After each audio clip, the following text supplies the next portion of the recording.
आज हम लोग देखने वाले हैं 7 सेगमेंट डिस्प्ले को। ये बहुत ही छोटी सी चीज़ है और इसकी वर्किंग भी कुछ ख़ास नहीं है। बट अगर आप डिस्प्ले यूज़ कर रहे हैं, देखिए अगर आपको सिर्फ नंबर शो करना है आपके सर्किट में, या काउंटर किसी टाइप का काउंटर शो करना है, तो उसके लिए सबसे अच्छा डिस्प्ले माना जाता है कि आप इस 7 सेगमेंट डिस्प्ले का आप यूज़ करें। क्योंकि बड़ी एलसीडी लगाने के लिए पहले तो आपको स्पेस भी चाहिए और वायरिंग भी आपको ज़्यादा करना पड़ेगी। तो अगर आपको सिर्फ काउंटर ही यूज़ करना है, काउंटर बनाना है या नंबर्स को डिस्प्ले करना है, तो हम लोग ये इस टाइप का 7 सेगमेंट का ये इसको यूज़ करते हैं, 7 सेगमेंट डिस्प्ले को। तो सबसे पहले तो अगर हम जब इसको देखें तो आपको इस तरीके से इसको रखना है। यहाँ पर एक आपको छोटी सी लाइट दिखाई देगी, ये इसका डेसिमल पॉइंट है। ठीक है, तो ये डेसिमल पॉइंट की लाइट भी आप इसमें यूज़ कर सकते हैं। तो मान लीजिए 1.2 1.6 आपको लगाना है, तो ऐसे आप 1 2 3 ऐसे बहुत सारे आप इसमें 7 सेगमेंट डिस्प्ले आप लगा सकते हैं। अब पहले हम इसका कॉन्फ़िगरेशन देख लेते हैं कि ये इसके अंदर जो लाइट्स लगी हुई हैं, देखिए ये दो टाइप के आते हैं, एक तो कॉमन एनोड आता है और कॉमन कैथोड आता है। तो जब आप लें इसको तो एक बार इसका डॉक्यूमेंटेशन चेक कर लें कि आपके पास कौन सा है। अदरवाइज़ वैसे चेक करने के लिए आप चाहें तो आर्डुइनो में एक केबल लगा के आप चेक भी कर सकते हैं कि कहाँ से चल रहा है ये। सबसे पहले हम यहाँ देखते हैं कि इसकी पिन का कॉन्फ़िगरेशन, पहले हम लाइट्स का कॉन्फ़िगरेशन देख लेते हैं। तो ये जो ऊपर दिख रहा है आपको, ये है हमारा ए, ये है बी, ठीक है, ये है सी, और ये नीचे है, ये है डी, ये ई, यहाँ पर है एफ़, ये वाला पार्ट है इसका जी। तो इस तरीके से ये हमारा 7 सेगमेंट डिस्प्ले हो गया। तो A B C D E F G, और ये इसको हम लोग डेसिमल पॉइंट कहते हैं। ठीक है, इसके लिए पिन हम लोग अलग से निकाल के रखते हैं। अगर आपको नहीं चाहिए तो अपन उसको पिन उसकी नहीं लगाते हैं। अब हम इसकी ट्रुथ टेबल भी देख लेते हैं कि ये ट्रुथ टेबल इसकी काम कैसे करती है। मान लीजिए कि मतलब ये जो डिस्प्ले में लाइट्स हैं वो किस तरीके से इसमें जलती हैं। बाद में हम इसको कनेक्ट करेंगे और प्रोग्राम के माध्यम से हम लोग देखेंगे कि कनेक्ट करके इसको किस तरीके से हम लोग इसमें कुछ भी नंबर अपने शो कर सकते हैं। तो सबसे पहले मैं आपको दिखाने वाला हूँ इस 7 सेगमेंट डिस्प्ले का जो कह सकते हैं आप ट्रुथ टेबल मान लीजिए आप इसको। तो देखिए अगर आपको यहाँ पर जीरो डिस्प्ले करना है, तो जीरो डिस्प्ले करना होगा तो आपका ए बी सी डी ई और एफ़, ये सभी की वैल्यू आपकी 1 रहेगी।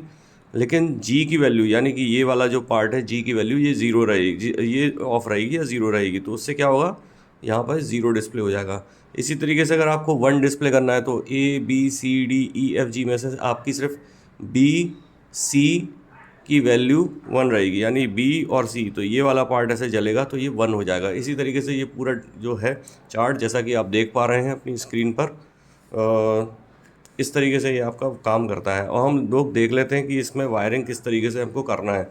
सबसे बड़ी समस्या जो आती है वो वायरिंग के पे आती है। हम लोग समझ नहीं पाते हैं कि कौन सा वायर किसका है। लोग क्या करते हैं कि इसके जो पीछे आपने देखे होंगे, इसमें आप देखिए 5 और 5 10 पिन दी हुई हैं। तो सबसे पहले आपको एक बात ध्यान रखना है कि नीचे वाला, यानी कि ये देखिए ये पॉइंट से आप इसको ध्यान रखिएगा, ये जो पॉइंट है, तो पॉइंट के नीचे में जो बीच वाली पिन है, इसको आप ग्राउंड वाली पिन मान लीजिए। तो ये हमारी ग्राउंड की पिन हो गई। ठीक है, तो अब बची हमारे पास 9 पिन्स।